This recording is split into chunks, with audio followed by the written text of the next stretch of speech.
From the National Newsroom of the Canadian Press, I'm Jason White. Prime Minister Justin Trudeau will hold a Canada-U.S. Economic Summit in Toronto on Friday.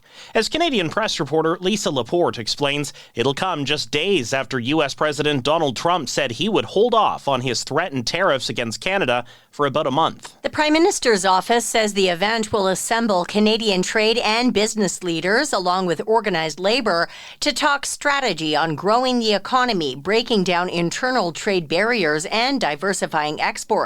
It'll also feature members of the Council on Canada-U.S. Relations. Experts have raised concerns the trade uncertainty will make Canada a less desirable place to invest than the United States.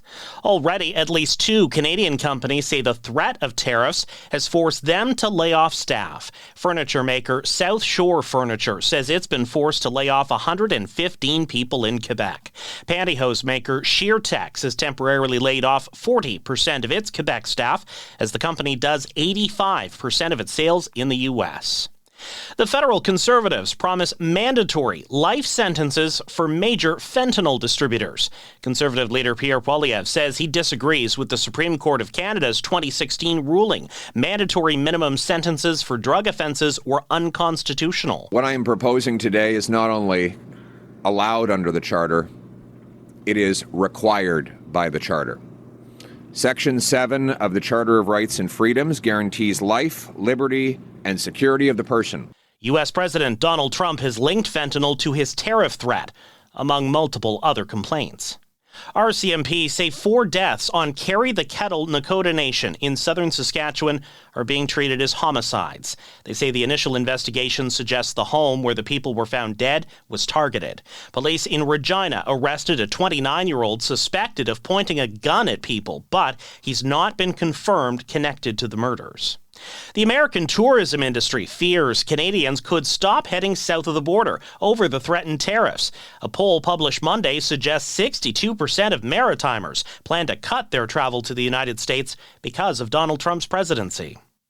At first, they looked like snacks, but U.S. Customs officers at Los Angeles International Airport soon realized they were not. What looked like Japanese snacks a passenger had going through customs at LAX were a bit too alive. It turned out they were live beetles disguised as snacks. U.S. Customs and Border Protection says sold online and underground in the U.S., the illegal trade of the beetles can bring in hefty profits. They're illegal to bring into the U.S. because they can be invasive and eat plants and lay eggs in tree bark, killing forests. The beetles will likely be donated to a zoo. Alex Stone, ABC News, Los Angeles. This is the Canadian Press.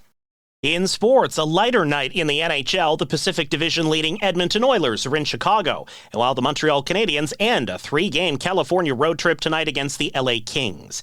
Pittsburgh Penguins captain Sidney Crosby is being evaluated for an upper body injury. He was hurt in last night's game. The 37-year-old is scheduled to be Canada's captain at the Four Nations face-off later this month. In NBA action tonight, the Toronto Raptors are hosting the Memphis Grizzlies. A year out from the 2026 Winter Olympics, sport leaders say Canadians' recent podium appearances can't be sustained. Canadian Olympic Committee CEO David Shoemaker says funding has not increased since 2005. The situation for the majority of national sports organizations in Canada continues to worsen. The COC and Canadian Paralympic Committee want a $144 million funding increase. They say the next generation of athletes' development is suffering without it. From the Canadian Press, I'm Jason White. Thanks for listening. Don't forget to follow and subscribe. For more of today's top stories, visit thecanadianpressnews.ca.